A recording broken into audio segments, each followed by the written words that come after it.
नमस्कार, स्वागत है संदीपनी क्लासेस के इस यूट्यूब प्लेटफॉर्म पर। और आज हम फिर से सफलता सीरीज के अंतर्गत एक नया वीडियो लेकर आए हैं और आज हम चर्चा करेंगे एनाटॉमी ऑफ फ्लावरिंग प्लांट के पार्ट 2 के बारे में। क्योंकि हमने 1 से 20 तक जितने भी प्रश्न थे एमसीक्यू पीवाईक्यू उन पर हमने चर्चा कर ली थी और आज हम शुरू करेंगे क्वेश्चन नंबर 21 से आगे के प्रश्नों पर चर्चा करेंगे। तो आप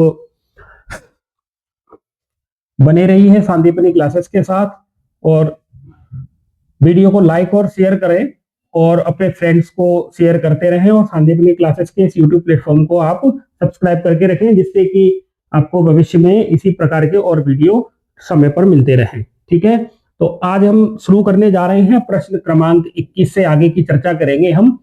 इसमें पूछा जा रहा है मोनोकोट लीफ शो एक बीजपत्री पादपों की जो पत्तियां हैं उनमें कौन सा वेनेशन पाया जाता है। लीफ वेनेशन किस टाइप का होता है? तो रेटिकुलेट, पैरेलल, पामेटली, रेटिकुलेट या फिर इनमें से कोई नहीं। ठीक है, तो पहले तो हम ये समझ लें कि रेटिकुलेट और पैरेलल का मतलब क्या है। जैसे मेरे पास एक ये पत्ती है गन्ने की मान लो या फिर बाजरे की मान लो, है ना। इसमें बीच में एक मिडरिब होती है और मिडरिब के दोनों तरफ पैरेलल में इस तरीके से बाकी की वेन्स होती हैं, सिराएं होती हैं।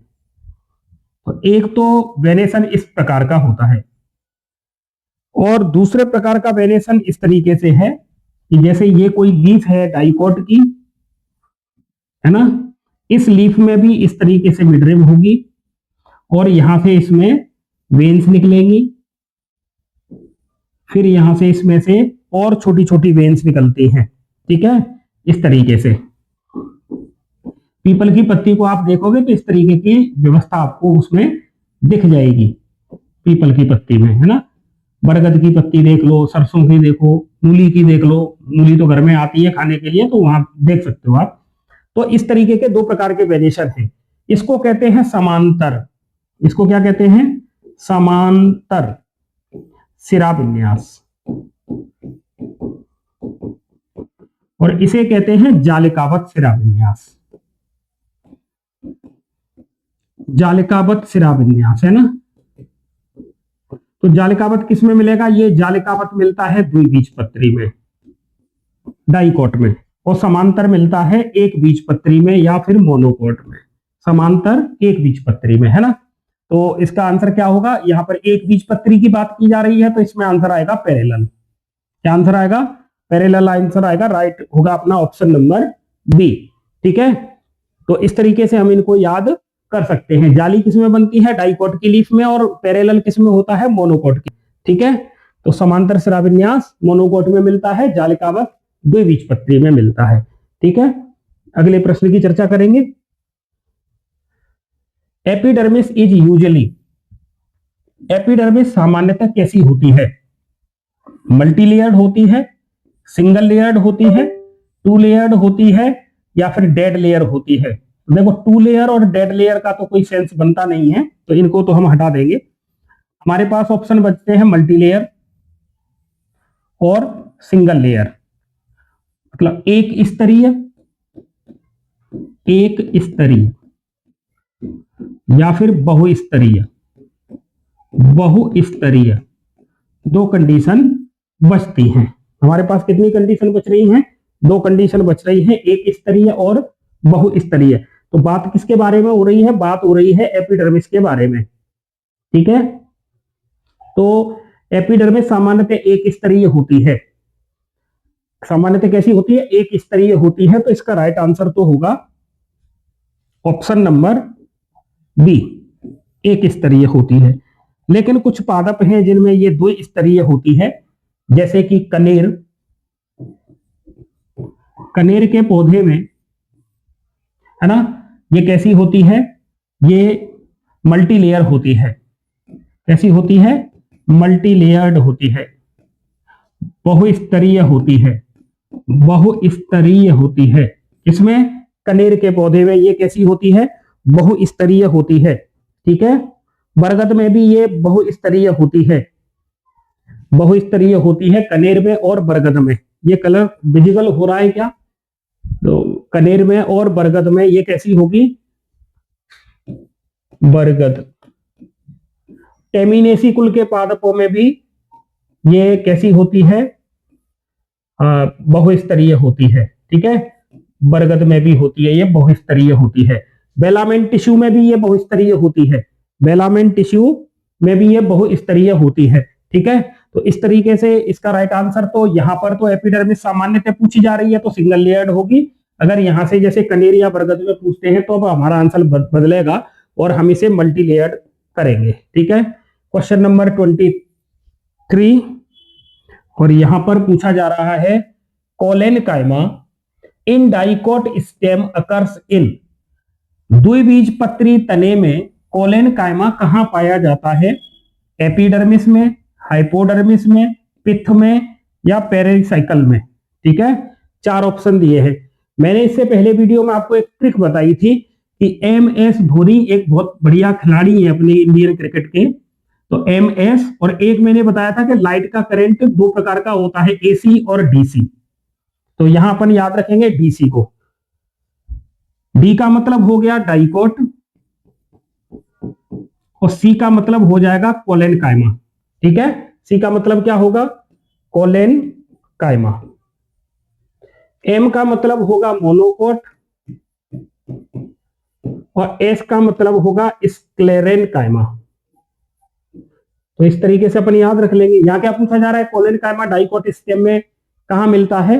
तो हमें क्या याद रखना है इसका? ये कंडीशन किसकी है? ये कंडीशन हाइपोडर्मिस की है कि अगर हाइपोडर्मिस मोनोकोट की है तो स्क्लेरेनकाइमेटस होगी और यदि डाइकोट की है तो कोलेनकाइमेटस होगी। तो यहां आंसर क्या आएगा? यहां पर आंसर आएगा हाइपोडर्मिस। तो हाइपोडर्मिस किसकी? द्विबीजपत्री तने या डाइकोट स्टेम की हाइपोडर्मिस कोलेनकाइमेटस होती है। ठीक है, चलो क्वेश्चन नंबर 24। पेरीसाइकल। पेरीसाइकल मतलब, पेरीसाइकल का मतलब होता है परिरंभ। परिरंभ। Pericycle of dicot stem is made of. Dicot मतलब द्विबीजपत्री तने की पेरीसाइकल किससे बनी होती है? किससे बनी होती है? पेरीसाइकल किसकी? डाइकोट स्टेम की। ठीक है, डी डाइकोट स्टेम। तो इसमें ऑप्शन दिए हुए हैं, कोलेनकाइमेटस पैचेज होते हैं, उसमें स्क्लेरेनकाइमेटस के पैचेज होते हैं, या पेरेनकाइमा होता है, या फ्लोएम होता है। फ्लोएम तो जाइलम फ्लोएम तो ये तो कॉम्प्लेक्स टिश्यू है, यहाँ इसकी चर्चा नहीं होगी। तो हमें पेरीसाइकल जो डाइकोट स्टेम की है वो किससे बनी है? तो इसका आंसर होता है ये स्क्लेरेनकाइमेटस होती है। कैसी होती है? स्क्लेरेनकाइमा के इसमें पैचेज पाए जाते हैं पेरीसाइकल ऑफ डाइकोट स्टेम में। ठीक है, तो आप इसको याद रखेंगे कि पेरीसाइकल या परिरंभ डाइकोट स्टेम का ये पेरेनकाइमा के पैचेज से बनी होगी। ठीक है, तो ऑप्शन नंबर इसका बी सही होगा। ठीक है, question number 25। Pith is well developed. Well developed pith किसमें पाई जाती है? मतलब सुविकसित या अच्छी तरह की विकसित जो पित्त है, पित्त को हिंदी में मज्जा कहते हैं, मज्जा है ना, ये किस में पाई जाती है? डाइकोट रूट में पाई जाती है, मोनोकोट रूट में पाई जाती है, डाइकोट स्टेम में पाई जाती है, बोथ बी एंड सी। मतलब मोनोकोट रूट और डाइकोट स्टेम इन दोनों में वेल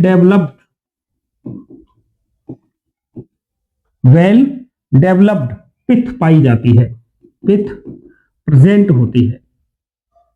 ठीक है, तो आंसर क्या आएगा? बोथ, है ना। डाइकोट रूट में पिथ एब्सेंट होती है या फिर लेस, बहुत कम होती है ना, डाइकोट रूट में। लेकिन मोनोकोट रूट में पिथ पाई जाती है और डाइकोट के स्टेम में पिथ पाई जाती है। तो ऑप्शन नंबर होगा डी सही इसका, है ना। ऑप्शन नंबर डी इसका बिल्कुल राइट है। In dicot stem vascular bundle are arranged. Dicot तने, द्विबीजपत्री तने में जो वेस्कुलर बंडल हैं, जो संवहनकूल हैं, संवहनकूल हैं, वो किस तरीके से अरेंज्ड रहते हैं, किस तरीके से व्यवस्थित रहते हैं? Random, in a ring, radially. Radially तो रूट में मिलते हैं, हटाओ इसे। स्कैटर्ड, ये मोनोकोट में मिलते हैं, पहले बताया है आपको। इससे पहले वाले वीडियो में इस पर चर्चा की थी, मोनोकोट में स्कैटर्ड होते हैं, लेकिन हमसे तो क्या पूछा जा रहा है, डाइकोट स्टेम पूछा जा रहा है, तो ये ऑप्शन नहीं होगा और ये ऑप्शन नहीं होगा, ये दो तो हट ही गए। अब अपने पास बचे रैंडम, ये रैंडम क्या होता है, ये भी नहीं होगा ऑप्शन, इसको भी हटाओ। अब बचा क्या, इन ए रिंग, ये इसका राइट आंसर होगा। तो ऑप्शन नंबर बी इसका राइट आंसर है, ये रिंग में पाए जाते हैं। इस तरीके से जैसे पेरीसाइकिल है, तो पेरीसाइकिल के अंदर इस तरीके से इनकी व्यवस्था होनी है, ठीक है। तो ये इस रिंग में पाए जाते हैं। डाइकोट है तो इसमें कैम्बियम होगी, तो यहां पर फ्लोएम जाइलम, फ्लोएम जाइलम, ये फ्लोएम ये जाइलम, ये फ्लोएम ये जाइलम, इस तरीके से व्यवस्था होती है। इसका मतलब ये एक रिंग में पाए जाते हैं। इसमें पाए जाते हैं, रिंग में पाए जाते हैं। Question number 27, which layer forms lateral root, पार्श्व जड़ें, पार्श्व जड़ें किससे विकसित होती हैं, रूट के अंदर जो पार्श्व में जड़ें निकलती हैं वो किससे विकसित होती हैं। तो इसका राइट आंसर होगा पेरीसाइकल। इसका राइट आंसर क्या होगा, पेरीसाइकल राइट आंसर होगा, क्योंकि ये कॉर्टेक्स से नहीं बनती हैं, एपिडर्मिस से नहीं बनती हैं। देखो यहां ध्यान देने की बात है, ज्यादातर अपन क्या करते हैं, यहां पर एपिडर्मिस को राइट आंसर करके आ सकते हैं, ऐसी संभावना रहती है। देखो कॉर्टेक्स से नहीं बनती है, एपिडर्मिस से भी नहीं बनती है, एंडोडर्मिस से भी नहीं बनती है। राइट आंसर इसका क्या है, पेरीसाइकिल है। मोस्ट क्वेश्चन है ये, मोस्ट है, याद रखना। लेटरल रूट मतलब पार्श्व जड़ें किससे विकसित होती हैं, पेरीसाइकिल से विकसित होती हैं, ये याद रखना है। पेरीसाइकिल से लेटरल रूट बनती है। और एक और याद रखना है, पेरीसाइकिल से ही क्या बनती है, फिर आगे चल के जब सेकेंडरी ग्रोथ होगी ना, तो कैम्बियम की रिंग का फॉर्मेशन भी इसी से होगा, पेरीसाइकिल से होगा, ठीक है। रूट में स्ट्रिप बनती है, कैम्बियम स्ट्रिप का फॉर्मेशन किसके द्वारा होता है, पेरीसाइकिल के द्वारा ही होता है। आगे देखिए, conjunctive tissue is found between, संयोजी ऊतक कहां पाया जाता है, जाइलम और फ्लोएम के बीच में, कॉर्टेक्स और पिथ के बीच में, एपिडर्मिस और हाइपोडर्मिस के बीच में, एंडोडर्मिस और पेरीसाइकिल के बीच में, है ना। तो अब इनके तो कोई कॉम्बिनेशन बन नहीं रहे। देखो कॉर्टेक्स और पिथ, इनमें तो बहुत गैप हो जाएगा, है ना। एपिडर्मिस हाइपोडर्मिस इनके बीच में भी नहीं होगा, एंडोडर्मिस और पेरीसाइकिल इनके बीच में भी नहीं होगा। अब एक ही ऑप्शन बचता है अपना, पहला ऑप्शन, है ना। तो ऑप्शन नंबर 1 ये कहता है कि जाइलम और फ्लोएम के बीच में कंजक्टिव टिश्यू पाए जाते हैं, जाइलम और फ्लोएम के बीच में, ठीक है। तो ये हमें याद रखना है, जाइलम और फ्लोएम के बीच में कंजक्टिव टिश्यू पाया जाता है, ठीक है। अगला प्रश्न है एंडार्क प्रोटोजाइलम। देखो दो ऑप्शन आ रहे हैं, एंडार्क प्रोटोजाइलम, जाइलम, सबसे पहला तो जाइलम किसको ट्रांसपोर्ट करता है, तो आपका आंसर क्या आएगा, एक तो पानी को, है ना। तो ट्रिक से याद रख लो, W के बाद X, वाटर जाइलम, प्लस पानी के साथ ये किसको लेके जाता है, मिनरल्स को भी लेके जाता है।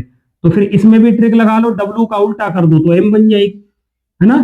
तो ये WX है ना, तो जाइलम वाटर और मिनरल्स को लेके जाएगा, ठीक है।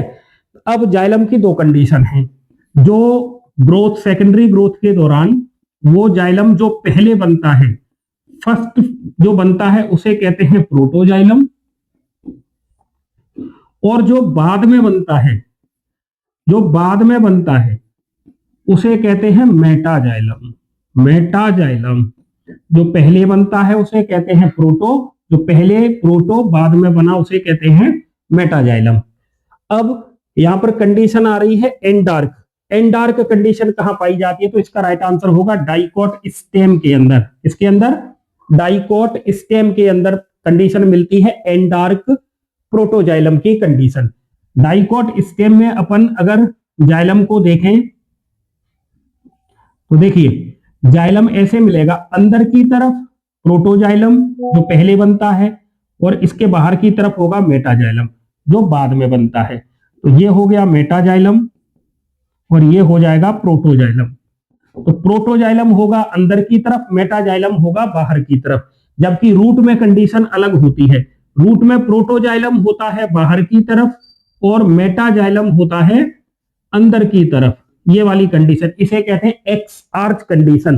तो एंड आर्च जो कंडीशन है ये तो मिलती है किसमें, स्टेम में, और एक्स आर्च जो कंडीशन है वो किसमें मिलती है, तो ये मिलती है रूट में। ठीक है, एक्स आर्च कंडीशन किसमें मिलती है, रूट में, जड़ में मिलती है, और एंड आर्क कंडीशन किसमें मिलती है, तो ये स्टेम में मिलती है। देखो थोड़ा सा कंफ्यूजन करने के लिए लिखे आगे मोनोकोट डाइकोट लगा दिया है। आपको एक चीज याद रखनी है, जब मोनोकोट में सेकेंडरी ग्रोथ नहीं होती तो फिर प्रोटो और मेटा का तो कोई सेंस बनेगा नहीं, तो ये ऑप्शन हट जाएगा, ये भी ऑप्शन हट जाएगा। मोनोकोट मोनोकोट लगाए तो ऑप्शन हट जाएगा। डाइकोट लीफ में भी सेकेंडरी ग्रोथ नहीं होती तो फिर ये भी ऑप्शन हटेगा। तो हमारे पास एक ही ऑप्शन बचा और वो है डाइकोट का स्टेम। तो एंड आर्क कंडीशन किसमें पाई जाती है, तो आपको याद रखना है एंड आर्क कंडीशन पाई जाती है एंड आर्क स्टेम में। ठीक है, एंड आर्क कहां पाई जाती है, स्टेम में पाई, और एक्स आर्च कंडीशन कहां पाई जाती है, तो रूट में पाई जाती है। ठीक है, चलो आगे, चलो आगे। क्वेश्चन नंबर 30, मीजोफिल इन मोनोकोट लीफ। मोनोकोट लीफ का जो मीजोफिल टिश्यू है, देखिए इधर मोनोकोट लीफ में कंडीशन क्या होती है, एक अपर एपिडर्मिस होगी इस तरीके से, और एक लोअर एपिडर्मिस होगी,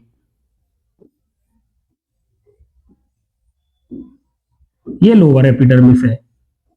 ठीक है, अपर एपिडर्मिस लोअर एपिडर्मिस दोनों पर स्टोमेटा है, ये याद रखना। मोनोकोट जो लीफ है उसके दोनों लेयर पर स्टोमेटा होते हैं, दोनों पर। अब इसमें क्या है, इस तरीके की ही व्यवस्था रहती है, इसमें ऐसा नहीं है कि पहली साइड टिश्यू अलग है ना, स्पंजी टिश्यू अलग है, पूरे में इस तरीके से सेल फैली रहती है। तो अब क्या होगा, इसमें कोई डिफरेंशिएट दिख रहा है कि आपको मीजोफिल टिश्यू में, ये मीजोफिल टिश्यू है, मीजोफिल टिश्यू, इसमें कोई डिफरेंशिएट मुझे तो नहीं लग रहा, ये पूरा का पूरी जो कॉम्बिनेशन है वो एक जैसा लगता है। तो इसका राइट आंसर फिर क्या आना चाहिए, नॉट डिफरेंशिएटेड, ये नॉट डिफरेंशिएटेड होती है। डिफरेंशिएटेड किसकी लीफ होती है, डाइकोट की लीफ, डाइकोट की लीफ डिफरेंशिएट होती है, और इसमें वही सेम कंडीशन होगी, जाइलम फ्लोएम कंडीशन दोनों होती है, लेकिन कैम्बियम एब्सेंट होगी, कैम्बियम इसमें नहीं होती है। ठीक है, तो ये हो गया question number 30। Question number 31, steel includes, steel, steel को हिंदी में कहते हैं रंभ, रंभ। ठीक है, स्टील को क्या कहते हैं, रंभ। पेरीसाइकल और उससे अंदर का जो भाग है, पेरीसाइकल परिरंभ, पेरीसाइकल, देखो सबसे बाहर की जो आउटर मोस्ट लेयर है उसे कहते हैं एपिडर्मिस, इसके नीचे होती है फिर हाइपोडर्मिस, इसके नीचे होता है जनरल कॉर्टेक्स, जनरल कॉर्टेक्स के अंदर होती है एंडोडर्मिस, एंडोडर्मिस के अंदर की जो लेयर है उसे कहते हैं पेरीसाइकल, और पेरीसाइकल के अंदर होते हैं जाइलम और फ्लोएम और पिथ, है ना, जाइलम फ्लोएम और ये बीच में ये पिथ। अब बात आ रही है कि स्टील, स्टील में किस किस को इंक्लूड किया जाता है, तो देखो एक तो ये लेयर रहती है, इसे कहते हैं पेरीसाइकल, पेरीसाइकल, एक ये वेस्कुलर बंडल, वेस्कुलर बंडल में क्या क्या होता है, जाइलम होता है, फ्लोएम होता है, और अगर डाइकोट का है तो इसमें कैम्बियम भी होगा। ठीक है, और ये बीच का भाग है पिथ। ठीक है, तो यहां पर देखो अब आंसर निकालो, स्टील किससे बनी है, तो स्टील में देखो एक तो पेरीसाइकल है, उधर चित्र में दिख रही है, एक वेस्कुलर बंडल है इसमें, है ना, और पिथ भी है, तो ये इसका राइट आंसर होगा ऑप्शन नंबर सी। ठीक है, मतलब पेरीसाइकल, वेस्कुलर बंडल, अब तो समझ में आ रहा है, वेस्कुलर बंडल और वेस्कुलर बंडल के बीच का ये भाग, ये वाला भाग, इसको क्या कहते हैं अपन, पिथ, पिथ, और ये पेरीसाइकल, और ये वेस्कुलर बंडल, और वेस्कुलर बंडल किसका बना होता है, तो आंसर क्या आता है अपना, जाइलम का और फ्लोएम का। मोनोकोट है तो कैम्बियम नहीं होगी, और डाइकोट है तो फिर इसमें कैम्बियम भी होगी। तो ये सब मिलकर क्या बनाते हैं, ये सब मिलकर स्टील बनाते हैं। ठीक है, तो राइट आंसर होगा option number C. Cuticle prevents, cuticle जो एक वैक्स जैसा पदार्थ है, वैक्स जैसा पदार्थ है जो आउटर पार्ट पर पाया जाता है, प्लांट के आउटर पार्ट पर पाया जाता है, जैसे एपिडर्मिस के ऊपर होगा, एपिडर्मिस पर होगा। ये क्या करता है, ये वाटर लॉस से बचाता है प्लांट को, वाटर लॉस नहीं होने देता है। इसका मतलब ये किसको रोक रहा है, ट्रांसपायरेशन को रोक रहा है, ट्रांसपायरेशन को ये रोकती है। इसीलिए इसका राइट आंसर क्या होगा, वाटर लॉस को ये रोकती है। रेस्पिरेशन में इसका कोई मतलब नहीं है, फोटोसिंथेसिस से इसका कोई मतलब नहीं है, ग्रोथ से इसका कोई मतलब लेना देना नहीं है। तो इसका राइट आंसर होगा ऑप्शन नंबर बी, ये वाटर लॉस को बचाती है। क्यूटिकल किसको बचाती है, तो क्यूटिकल वाटर लॉस को बचाती है। ठीक है, चलिए अगला प्रश्न पर चर्चा करते हैं।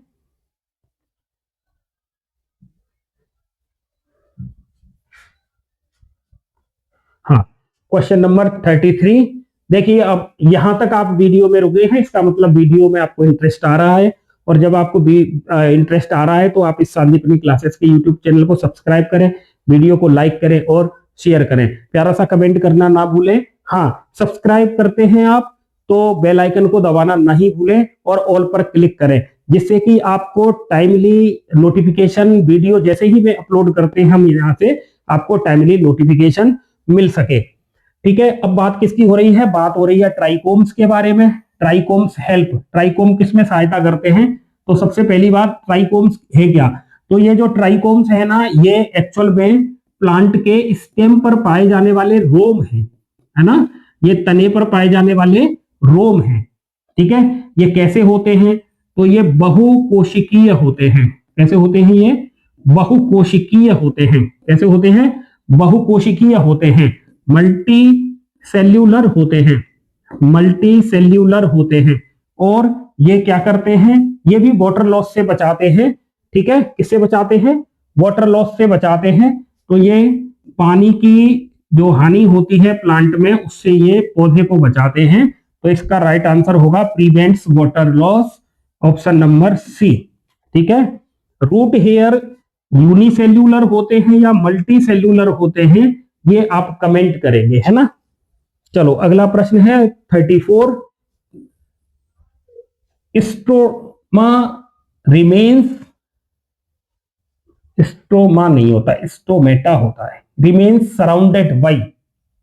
स्टोमेटा किन से घिरा होता है, स्क्लेरेनकाइमा से, पेलिसेड सेल से, सब्सिडरी सेल से, या फिर पेरेनकाइमा सेल से। ठीक है, देखो स्क्लेरेनकाइमा और पेरेनकाइमा ये तो सिंपल टिश्यू के टाइप है, ये तो सिंपल टिश्यू है, ये तो सरल ऊतक है, सरल ऊतक है। इसका मतलब ये ऑप्शन नहीं होगा। पेलिसेड सेल ये लीफ में पाई जाती हैं, और लीफ में तो ये अंदर होती है, किसके अंदर होती है, तो ये अपर एपिडर्मिस के नीचे होती हैं, अपर एपिडर्मिस के नीचे होती हैं। तो ये ऑप्शन नहीं होगा। तो ऑप्शन नंबर ए भी नहीं होगा, बी नहीं होगा, और सी, ये डी नहीं होगा। तो ऑप्शन नंबर सी बचा, ये हमारा राइट आंसर है। सब्सिडरी सेल मतलब सहायक कोशिका, सहायक कोशिका। ठीक है, गार्ड सेल के चारों तरफ जो कोशिका पाई जाती हैं उन्हें सहायक कोशिका कहते हैं। तो स्टोमेटा किससे घिरा हुआ है, सब्सिडरी सेल से घिरा हुआ है। तो इसका राइट आंसर क्या है, इसका राइट आंसर होगा सी, सब्सिडरी सेल। ठीक है, हमने चारों पे चर्चा कर ली है। चलो 35, mesophylls, mesophyll is mean for, mesophyll किस क्रिया के लिए होता है, मीजोफिल, मीजोफिल जो पार्ट है लीफ का, अपर एपिडर्मिस और लोअर एपिडर्मिस के बीच वाले पार्ट को अपन मीजोफिल कहते हैं। तो मीजोफिल एक्चुअल में काम क्या करता है, देखो मीजोफिल में दो प्रकार की सेल होती है, एक तो पेलिसेड सेल होती है, एक स्पंजी सेल होती है। दोनों में क्लोरोप्लास्ट, क्लोरोफिल, ग्रीन कलर के पिगमेंट्स होते हैं। जो आपको पता है पौधे के हरे भागों में प्रकाश संश्लेषण की क्रिया होती है, तो ये फोटोसिंथेसिस से रिलेटेड होगा, प्रकाश संश्लेषण से संबंधित होगा। प्रकाश संश्लेषण पौधे के किस भाग में होती है, तो आपका आंसर आता है हरे भाग में होती है, और हरा रंग क्लोरोफिल के कारण होता है। तो मीजोफिल फोटोसिंथेसिस से संबंधित होता है। ठीक है, ये ट्रांसपोर्ट नहीं करता है, ये मैकेनिकल सपोर्ट नहीं देता है, ट्रांसलोकेशन ये नहीं करता है। तो राइट आंसर होगा option number C. Question number 36 spongy parenchyma mainly help in, spongy parenchyma किसमें सहायता करता है, स्पंजी पेरेन्काइमा किसमें सहायता करता है। मैंने आपको बताया था स्पंजी पेरेन्काइमा की सेल लूजली अरेंज्ड होती है और उसमें बीच बीच में गैप होते हैं जिसमें एयर भरी रहती है, ऐसे समझ लो आप, है ना। तो इसका मतलब ये गैस एक्सचेंज से रिलेटेड होगा। किससे रिलेटेड होगा, गैस एक्सचेंज से रिलेटेड होगा। तो इसका राइट आंसर होगा ऑप्शन नंबर बी। ठीक है, जैसे ये अपर एपिडर्मिस है, ये लोअर एपिडर्मिस है, ये पहली साइड टिश्यू लगे हुए हैं, है ना, और ये स्पंजी टिश्यू लगा हुआ है, यहां पर ये स्टोमेटा है। तो ये गैस के एक्सचेंज में हेल्प करता है, O2 और CO2 का एक्सचेंज ये करवाते हैं। ठीक है, hard thick walled cell are, कठोर मोटी वित्ती वाली कोशिकाएं किस प्रकार की होती हैं। अगर किसी कोशिका की जो वॉल है वो थिक हो जाए, मोटी हो जाए और कठोर हो जाए तो वो कौन से ऊतक में कन्वर्ट हो जाती है। पेरेन्काइमा तो देखो लिविंग होता है, तो पेरेन्काइमा तो इसका आंसर नहीं होगा, तो इसको तो हटा दो, ये तो गलत है ना। कोलेनकाइमा, ये कोलेनकाइमा, इसकी सेल भी जीवित होती है, पेरेन्काइमा की सेल भी जीवित होती है और कोलेनकाइमा की सेल भी जीवित होती है, ये दोनों तो लिविंग हैं। लेकिन इनके कोने पर, जैसे ये इसके कॉर्नर है ना सेल के, यहाँ पर लिग्निन का डिपोजिशन हो जाता है ना, तो कोलेनकाइमेटस सेल। पेरेन्काइमेटस सेल तो इस तरीके से इनमें क्लोरोफिल होता है और ये लिविंग तो ये कोलेनकाइमा भी होता है, तो ये तो दो ऑप्शन नहीं होंगे, है ना। अब बचा कौन सा, स्क्लेरेनकाइमा, ये इसका राइट आंसर है। और मेरिस्टेम, अरे ये तो होगा ही नहीं, मेरिस्टेम। ठीक है, तो स्क्लेरेनकाइमा। देखो जैसे हम चीकू खाते हैं, नाशपाती खाते हैं, अपन बादाम खाते हैं, तो उनमें एक छोटे से ऐसे रवा जैसा हमें महसूस होता है मुंह के अंदर, है ना। तो वो जो रवे जैसे जो कण है ना, पार्टिकल्स हैं, वो किसके हैं, स्क्लेरेनकाइमा के ही होते हैं। तो इसकी सेल हार्ड हो जाती है, थिक हो जाती है, तो इसका राइट आंसर क्या होगा, इसका राइट आंसर होगा स्क्लेरेनकाइमा। ठीक है, अगला प्रश्न देखें 38 एपिडर्मल टिश्यू इंक्लूड्स, एपिडर्मल ऊतक तंत्र में क्या शामिल होते हैं।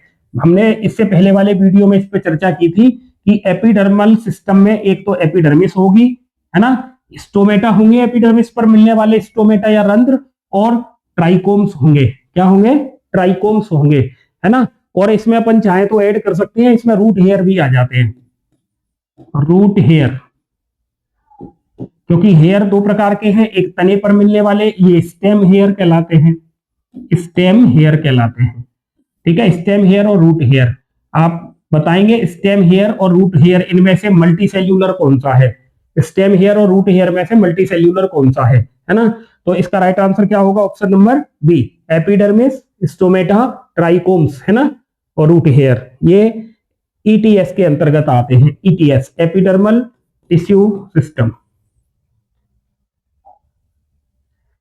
विच cell contains chloroplast in leaf epidermis, पत्ती की एपिडर्मिस में किन कोशिकाओं में क्लोरोप्लास्ट पाया जाता है, किन कोशिकाओं में क्लोरोप्लास्ट होता है। तो एपिडर्मल सेल, है ना, epidermal cell, guard cell, mesophyll cell, mesophyll cell और मिडरिब सेल।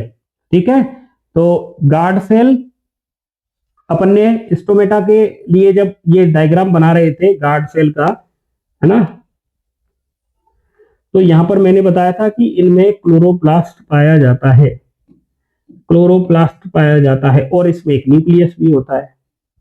तो क्लोरोप्लास्ट, क्लोरोप्लास्ट, तो इसका आंसर क्या आएगा, गार्ड सेल, इसका आंसर क्या आएगा, गार्ड सेल आएगा। तो गार्ड सेल में क्लोरोप्लास्ट पाया जाता है।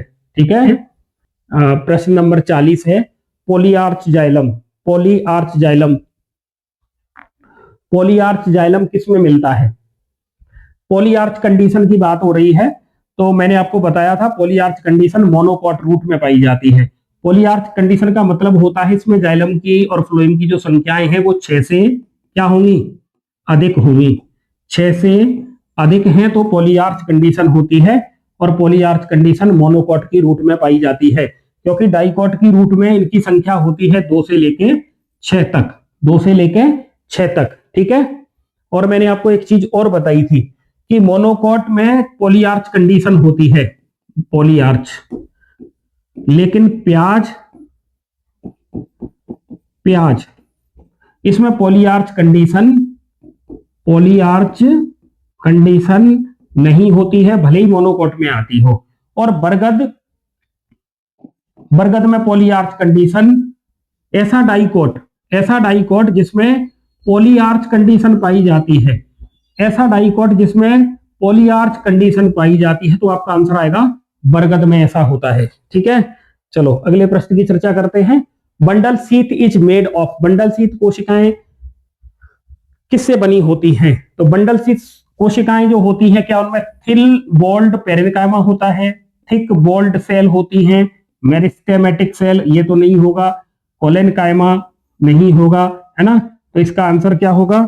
इसका राइट आंसर होगा thick walled cell, option number B. Bundle sheath cell is made of thick walled cell, तो ऑप्शन नंबर बी इसका सही होगा। ठीक है, अगर प्रेजेंट की बात आ जाए ना, तो इसका राइट आंसर आएगा लीफ में पाया जाता है मीजोफिल, है ना? Which layer is also called starch sheath, कौन सी परत में स्टार्च शीथ मिलेगी? स्टार्च शीथ अभी नाम आया था पहले, है ना? तो स्टार्च के कण किस में पाए जाते हैं? एंडोडर्मिस में। और एंडोडर्मिस किसकी होगी? एंडोडर्मिस होगी स्टेम की, स्टेम की एंडोडर्मिस में स्टार्च शीथ पाई जाती है। क्या पाई जाती है? स्टार्च शीथ पाई जाती है। ठीक है, trichomes on stem are generally कैसे होते हैं? तने पर मिलने वाले रोम कैसे होते हैं? तो तने पर मिलने वाले रोम मल्टी सेल्यूलर होते हैं, कई बार बता दिया है, ये मल्टी सेल्यूलर होते हैं। Casparian strip made of cutin, lignin, suberin, pectin, question most है, याद कर लेना, है ना? तो जो हमारी जो प्लांट के अंदर, डाइकोट प्लांट के अंदर या मोनोकोट प्लांट के अंदर जो रूट होती है, रूट में मिलने वाली जो एंडोडर्मिस है, एंडोडर्मिस, रूट में मिलने वाली एंडोडर्मिस, तो एंडोडर्मिस की सेल पर क्या पाई जाती है? कैस्पेरियन स्ट्रिप पाई जाती है। क्या पाई जाती है? कैस्पेरियन स्ट्रिप पाई जाती है, जो पानी के फ्लो को रोकने का काम करती है। क्यों? क्योंकि ये किसकी बनी है? ये सुवेरिन की बनी है, और सुवेरिन पानी के लिए कैसा होता है? कैसा होता है? इम्परमेबल है, तो ये पानी को जाने से रोकती है। फिर पानी आगे कैसे जाएगा? तो कैस्पेरियन स्ट्रिप एंडोडर्मिस में कुछ क्या पाई जाती हैं? पैसेज सेल पाई जाती हैं, मार्ग कोशिका पाई जाती हैं, तो मार्ग कोशिका से पानी फर्दर जाइलम तक पहुंचता है। तो इसका राइट आंसर क्या होगा? कैस्पेरियन स्ट्रिप किसकी बनी है, या इनमें किसका डिपोजिशन हो गया? तो आंसर आएगा सुवेरिन। क्वेश्चन नंबर 46 को देख लेते हैं। Vascular bundle of monocot stem are, monocot तने के वेस्कुलर बंडल कैसे होते हैं? Conjoint, open, conjoint, closed, radial. देखो रेडियल तो नहीं होंगे, क्योंकि रेडियल वेस्कुलर बंडल किसमें मिलते हैं? रूट में। कोलेट्रल नहीं होंगे, है ना? कोलेट्रल नहीं होंगे, कोजॉइंट होंगे, और ओपन होंगे जब कैम्बियम हो, और जब कैम्बियम नहीं है तो क्लोज्ड होंगे। तो इसका राइट आंसर होगा ऑप्शन नंबर बी। मोनोकोट के तने के जो वेस्कुलर बंडल हैं वो कैसे होते हैं? तो वो क्लोज्ड टाइप के होते हैं। तो vascular bundle of monocot stem is conjoint और क्लोज्ड ना, कोजॉइंट होंगे और क्लोज्ड होंगे। ठीक है, चलो अगला प्रश्न देखें। Intercellular space are maximum in, सबसे अधिक अंतर कोशिकीय अवकाश किसमें होता है? पेलिसेड में होता है, स्पंजी पेरेन्काइमा में होता है, एपिडर्मिस में होता है, या कोलेनकाइमा में होता है? इसमें नहीं होगा, इसमें भी नहीं होगा। देखो पेलिसेड टिश्यू की जो सेल है ना, वो अपर एपिडर्मिस के नीचे पाई जाती है और एक दूसरे से बिल्कुल सटी हुई होती है इस तरीके से, तो ये भी आंसर नहीं होगा। स्पंजी पेरेन्काइमा की सेल इस तरीके से लूजली अरेंज्ड रहती हैं, तो इसका राइट आंसर होगा स्पंजी पेरेन्काइमा। ठीक है, तो इसका राइट आंसर होगा स्पंजी पेरेन्काइमा। तो क्वेश्चन नंबर 47 का आंसर है स्पंजी पेरेन्काइमा। ठीक है, अगला प्रश्न देखते हैं। फ्लोएम ट्रांसपोर्ट, फ्लोएम क्या परिवहन करता है? Water, minerals.